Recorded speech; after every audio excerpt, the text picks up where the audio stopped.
여러분 안녕하십니까? 10월 10일 금요일 아침 부산 MBC 뉴스투데이입니다. 먼저 오늘의 주요 뉴스 전해드립니다. 부산 서울을 2시간 만에 주파하는 무정차 KTX의 재도입을 국토교통부가 공언했었습니다. 그런데 확인 결과 공수표 사업이었던 것으로 드러났습니다. 국민 생선 고등어가 돌아왔습니다. 최근 어획량이 급증하면서 가격도 떨어졌는데 그동안 갈치와 노르웨이산 고등어 등에 빼앗겼던 소비자 입맛을 되찾아올지 주목됩니다. 부산 공동어 시장 사장 선출이 또다시 무산됐습니다. 이번이 벌써 두 번째인데 선거 방식을 바꿔야 한다는 지적입니다. 부산국제영화제 측이 영화제 발상지 남포동을 부활시키겠다며 선언했는데 정작 출품작 영화는 한 편도 상영되지 않아 올해도 말뿐인 부활로 남았습니다. 오늘의 주요 뉴스입니다.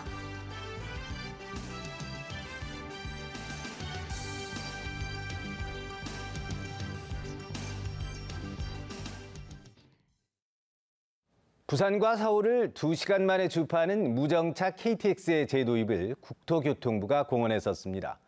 유야무야 되는 것이 아니냐, 이런 우려가 있었는데요. 확인 결과 결국엔 공수표 사업이었던 것으로 드러났습니다. 자세한 내용을 임선웅 기자가 전해드립니다. 부산과 서울을 오가는 KTX의 중간 정차역은 울산과 신경주, 동대구 등 최대 9곳입니다. 경부선 이용객들은 중간 정차역 수를 크게 줄인 KTX도 도입해주길 바랍니다. 급행이라는 게 있잖아요. 그래가지고 진짜 급한 사람은 그 자기 그 용도에 맞게 막 중간에 많이 좀 저걸 해가지고 통과해서 가는 게 낫죠, 당연히. 이에 국토교통부는 지난해 3월 부산, 서울을 오갈 때 중간에 서지 않는 무정차 KTX를 재도입하겠다고 발표했습니다. 부산, 서울 편도를 기준으로 무정차 KTX는 2시간, 일반 KTX보다 40분가량 빠릅니다.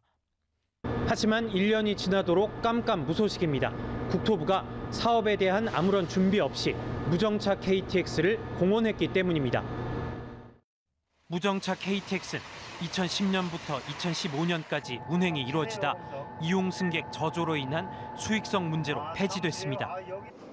무정차 KTX를 다시 도입하려면 과거 실패의 원인인 사업성부터 면밀히 따져봐야 했지만 국토부는 이에 대한 연구 용역은 물론 기본적인 수요 분석조차 진행하지 않은 것으로 확인됐습니다.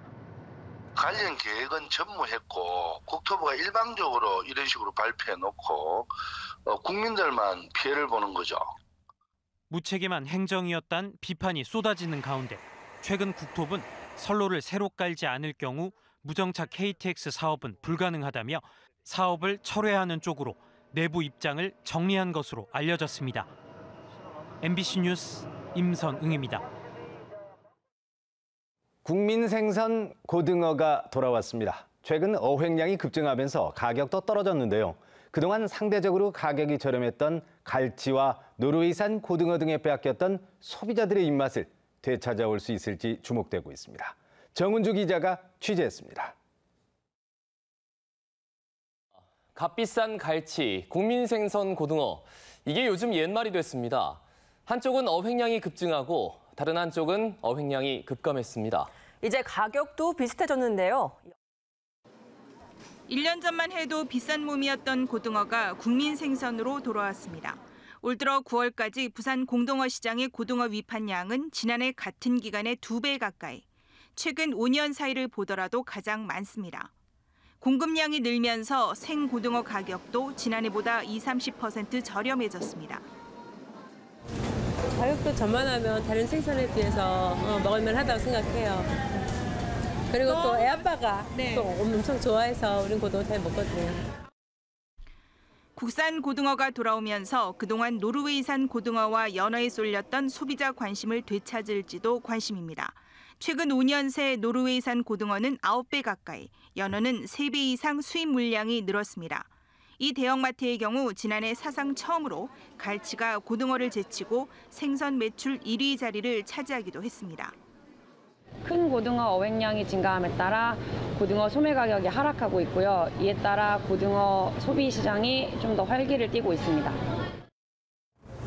구워먹게 손질해 주세요. 네, 감사합니다.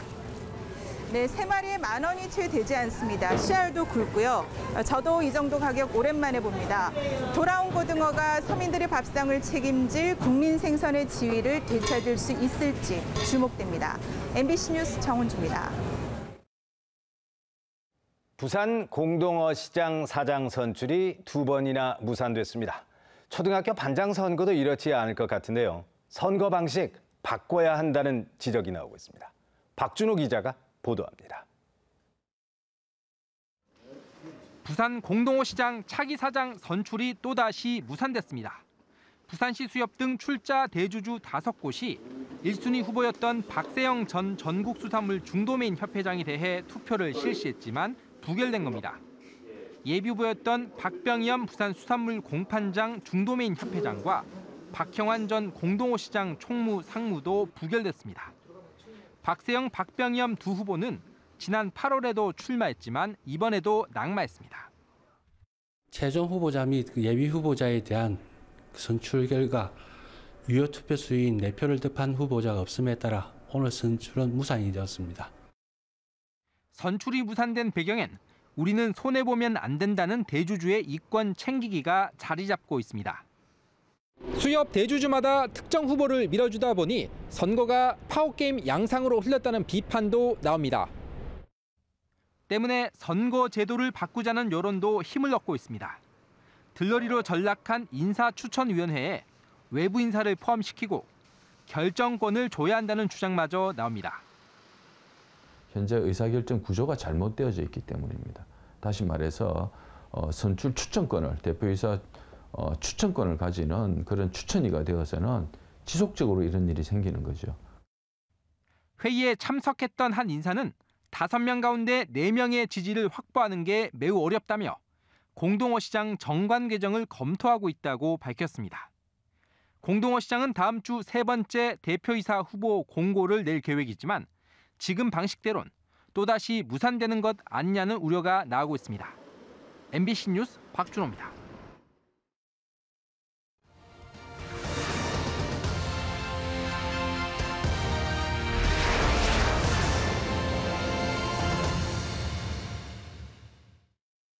부산국제영화제 발상지 하면 남포동이지만 매년 영화제가 해운대를 중심으로 열리면서 소외받기 일쑤였습니다. 그래서 올해는 영화제 측이 남포동을 부활시키겠다고 했는데 정작 출품작 영화는 한 편도 상영되지 않아 올해도 말뿐인 부활로 남았습니다. 김윤아 기자의 보도입니다. 중구 남포동 비프광장. 부산국제영화제 기간이지만 거리는 다소 한산합니다. 올해 처음으로 중구 일대 선보인 커뮤니티 비프가 영화제 개막 7일 만에 막을 내렸습니다. 분위기가 뭐 쏠쏠하지. 큰 행사들로 부산 시내에서는 이 자리에서 했는데 오늘 우리 영화제 있을 껴갖고 보고 옆으로 왔거든. 왔는데 보니까 뭐 쏠쏠하니 그렇네. 부산국제영화제의 태동지지만 해운대에 주 무대를 뺏긴 뒤로 소외되어 온 남포동. 영화제 측은 올해 색다른 변신을 통해 침체된 남포동을 부활시키겠다고 선언했습니다. 영화 체험 박물관과 모퉁이 극장을 중심으로 시민 체험 행사 커뮤니티 비프를 운영했고 거리 버스킹 공연도 열어 활기를 더했습니다. 하지만 정작 영화제의 핵심인 출품작 영화는 단 한 편도 볼 수 없었습니다. 출품작 323편 모두 해운대에서 상영됐고 남포동에서 상영되는 곳은 없었습니다. 영화제 인기 행사인 배우의 무대 인사도 열리지 않았습니다. 결국 전야제를 제외하고 모두 부대 행사로만 채워진 겁니다. 동북권에서 치중돼 가서 모든 영화의 전당부터 시작해서 동북권이 돼 있는 거를 중부상권하고 서부상권에 문화의 어떤 혜택을 같이 줘야 될 거 아니냐. 비프의 발상지라는 말이 무색할 정도로 올해 이곳 남포동에서는 출품작 영화 한 편 볼 수 없는 영화제가 진행되고 있습니다. 남포동의 부활이 결국 요란한 말잔치로 끝날 가능성이 높아졌습니다. MBC 뉴스 김윤아입니다. 부산국제영화제 폐막이 하루 앞으로 다가왔습니다. 오늘도 90여 편의 영화가 상영되는 가운데 다채로운 행사들이 영화 팬들을 기다리고 있습니다. 민성빈 기자가 소개합니다. 부산국제영화제 일반 상영 마지막 날인 오늘 28개 상영관에서 95편의 영화가 상영됩니다. 밤새 3편의 영화를 잇따라 볼 수 있는 미드나잇 패션과 마지막 오픈 시네마 작품인 나는 약신이 아니다 등 화제작들을 만날 수 있습니다. 백혈병 환자들이 조금 고통받는 부분을 조금 좀 다루고 있음으로 해서 좀 사회 문제들을 다루고 있어서 요 근래 중국에서 상업적으로 성공한 영화들하고 조금 결이 다른 지점이 있어서 조금 더 주목을 할 만하고요. 내일 폐막식에 앞서 폐막작 연문회전이 기자회견과 시사회를 통해 소개되고 오나편 감독도 핸드프린팅을 하며 부산영화제에 뚜렷한 흔적을 남길 예정입니다. 지난해에 이어 2번째로 시도되는 가상현실 VR 상영관도 오늘까지 운영됩니다. 영화를 감상하는 데 그치지 않고 게임하듯 직접 체험할 수 있어 관심을 모으고 있습니다. 손에도 기기를 장착을 하셔서 시각적인 부분뿐만 아니라 실제로 몸을 움직이면서 이야기 공간에서 자유롭게 이야기를 선택해서 움직일 수 있는. 오늘 밤 9시 웨스틴 조선호텔에서 열리는 비전의 밤에서 각종 수상작들이 발표되고 내일 수상작 상영과 폐막식을 끝으로 영화제는 대단원의 막을 내리게 됩니다. 숨가쁘게 달려온 23번째 부산국제영화제가 이제 이틀밖에 남지 않았습니다. 영화제가 끝나면 일반 상영관에서 보기 힘든 영화들이 많은 만큼 영화제에서 영화를 보는 것 자체가 특별한 경험과 추억이 될 것으로 기대됩니다. MBC 뉴스 민성빈입니다. 전라남도 고화도에는 해상 케이블카 개통을 앞두고 벌써부터 관광객들의 발길이 이어지고 있습니다. 목화 정원도 조성될 예정인데요. 지금은 활짝 핀 코스모스가 관광객들을 유혹하고 있습니다. 김양훈 기자입니다. 고화도 입구가 분홍빛으로 물들었습니다. 만개한 코스모스가 바람에 몸을 맡기며 한들거립니다. 아이들은 예쁜 꽃과 함께 추억을 담습니다. 할머니랑 엄마랑 고다운 왔는데 코스모스랑 너무 예뻐요. 그네를 타며 여유를 즐기고 코스모스 사이에 들어가 사진도 한 장 찰칵. 가족 단위 나들이 객들은 성큼 다가온 가을을 만끽합니다. 네, 목포에 이런 곳이 있는지 몰랐는데요. 정말 가을이라고 해서 이렇게 나와봤는데요. 너무 코스모스가 이렇게 만개된 줄 몰랐어요. 너무 행복하고 좋고요. 코스모스와 메밀꽃으로 뒤덮인 단지는 지난해 목화가 재배됐던 곳입니다. 목화 홍보관과 포토존에는 사진을 찍으려는 관광객들이 여전히 끊이지 않고 있습니다. 새하얀 목화 벽화로 뒤덮인 유리온실. 목화꽃이 활짝 피었습니다. 유전자 변형 물질이 없는 안전한 목화 종자를 확보하기 위해 시험 재배 중입니다. 목포시는 내년에 고화도에 2만 제곱미터의 목화 정원을 조성할 계획입니다. 고화도 입구에 목화를 주제로 한 아름다운 정원을 조성하고 계절별로 다양한 꽃도 심어 관리할 계획입니다. 내년 4월 해상 케이블카 개통과 함께 목화 정원이 조성되는 고화도가 관광 명소로 떠오르고 있습니다. MBC 뉴스 김양훈입니다. 기온이 떨어지면서 때이른 가을 추위가 찾아왔습니다. 오늘 부산은 어제보다 기온이 더 떨어져 올가을 들어 가장 낮은 최저기온을 보이고 있습니다. 낮에도 예년보다 쌀쌀하겠고 주말부터 기온이 조금 오르겠습니다. 자세한 날씨 정민경 기상캐스터입니다.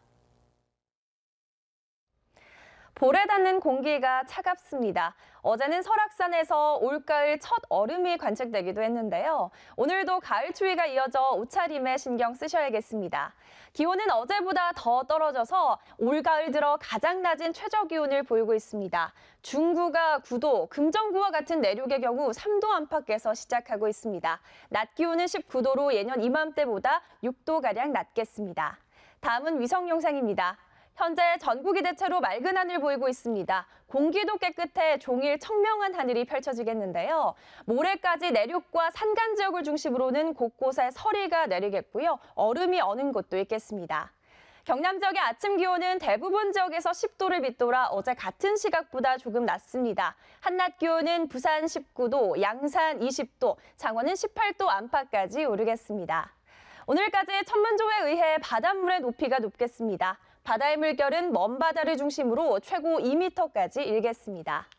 당분간 비 소식 없이 대체로 맑겠습니다. 맑은 날씨에 주말 사이 등산 계획 세우시는 분들 많을 텐데요. 주말부터는 기온이 조금 오르겠지만 예년 이맘때보다 쌀쌀하겠습니다. 또 맑은 날씨가 이어져 대기가 차차 건조해지는 만큼 산불 등 각종 화재 사고 예방에 신경 쓰시기 바랍니다. 날씨였습니다.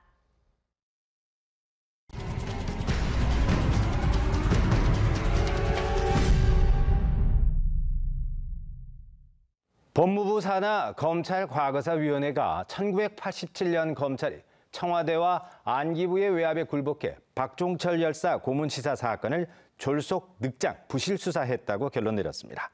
과거사위원회는 대검찰청 진상조사단으로부터 박종철 고문치사 사건 조사 결과를 보고받은 뒤 검찰은 실체적인 진실과 인권보호 의무를 방기하고 정권 안정을 위해 치안본부에 사건을 조작할 기회를 줬다고 밝혔습니다.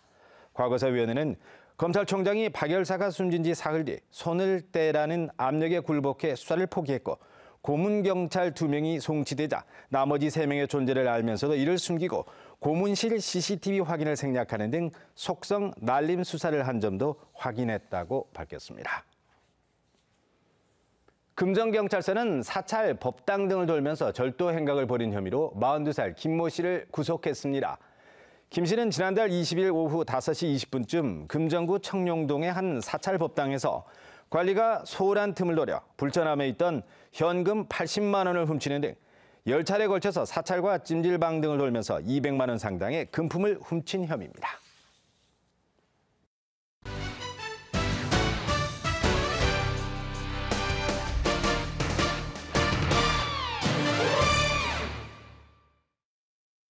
프로야구 소식입니다.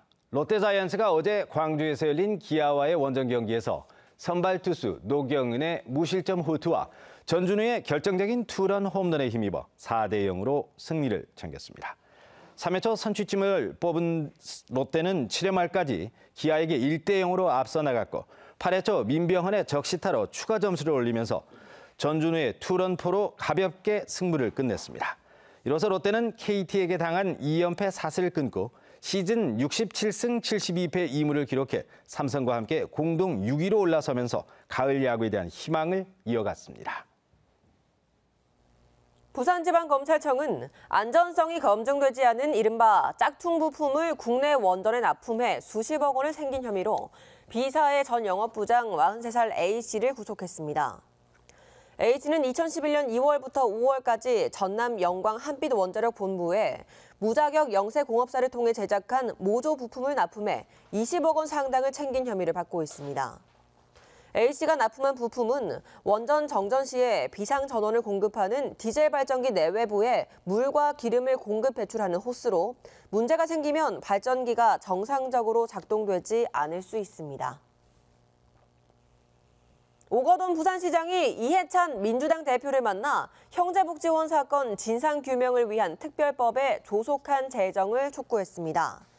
부산시는 어제 오전 국회 당대표실에서 열린 당대표 시도지사 간담회에서 오거돈 부산시장이 계류 중인 내무부 훈령 등에 의한 형제복지원 피해 사건 진상규명 법률안의 빠른 통과를 위해 노력해달라는 내용의 친서를 전달했다고 밝혔습니다. 오 시장은 사건이 일어난 지 31년이 지났지만 진상규명이 되지 않고 있어 특별법 제정이 꼭 필요하다는 부산 시민의 뜻을 전했다고 밝혔습니다. 대형 화재가 발생했던 경기도 고양시 저유소와 유사한 저유소 시설이 부산의 주거지역 인근에 설치되어 있는 것으로 나타나 안전점검이 시급한 것으로 지적됐습니다. 더불어민주당 최인호 의원에 따르면 정유회사 저유소 중 부산에 소재한 곳은 모두 7곳으로 이 가운데 2개 저유소 시설이 1,400여 세대가 살고 있는 대규모 아파트 단지와 불과 170m 거리에 인접해 있는 것으로 나타났습니다. 또 다른 한 곳의 저유소 역시 500여 세대가 사는 아파트 단지와 250m 떨어져 있었고 항만에 설치된 저유소 3곳은 주거단지와 교육시설이 밀접한 도심에서 1km 지점에 자리 잡고 있는 것으로 나타났습니다. 부실한 관리로 가동이 중단된 원전 손실액이 17조 원에 달하는 것으로 조사됐습니다. 국회 산업통상자원 중소벤처기업위원회 김성환 의원에 따르면 지난 2013년부터 지난달까지 관리 부실에 따른 국내 원전 손실액은 16조 9천억 원으로 이 가운데 부실 시공이 6조 5천여억 원으로 가장 많았습니다. 납품 비리와 부실 자재가 그 뒤를 이었고 총 가동 중단 일수는 5,568일로 나타났습니다. 국회 정무위원회 김정훈 의원이 서울과 부산의 금융중심지에 2조 원가량의 사업비가 투입되고 있지만 국제금융센터 지수가 하락하는 상황에서 제3금융중심지 조성에 나서는 것은 지역 간 갈등만 부추기는 것이라고 지적했습니다. 김 의원은 기존의 금융중심지도 제대로 활성화되지 못하는 실정에서 금융위가 대통령의 지역 공약 때문에 비효율적인 제3금융중심지 조성에 나서며 부산과 전북 간의 갈등으로 번지고 있다고 주장했습니다. 볼에 닿는 공기가 차갑습니다. 어제는 설악산에서 올가을 첫 얼음이 관측되기도 했는데요. 오늘도 가을 추위가 이어져 옷차림에 신경 쓰셔야겠습니다. 기온은 어제보다 더 떨어져서 올가을 들어 가장 낮은 아침 기온을 보이고 있습니다. 중구가 9도, 금정구와 같은 내륙은 3도 안팎에서 시작하고 있고요. 낮 기온은 19도로 예년 이맘때보다 6도가량 낮겠습니다. 다음은 위성 영상입니다. 현재 전국이 대체로 맑은 하늘 보이고 있습니다. 공기도 깨끗해 종일 청명한 하늘이 펼쳐지겠는데요. 모레까지 내륙과 산간 지역을 중심으로는 곳곳에 서리가 내리겠고요. 얼음이 어는 곳도 있겠습니다. 당분간 비 소식 없이 대체로 맑겠습니다. 주말부터는 기온이 조금 오르겠지만 예년 이맘때보다는 쌀쌀하겠습니다. 날씨였습니다. 10월 12일 금요일 아침에 보내드린 부산 MBC 뉴스투데이였습니다. 저희는 다음 주 월요일 아침 찾아뵙겠습니다. 여러분 고맙습니다.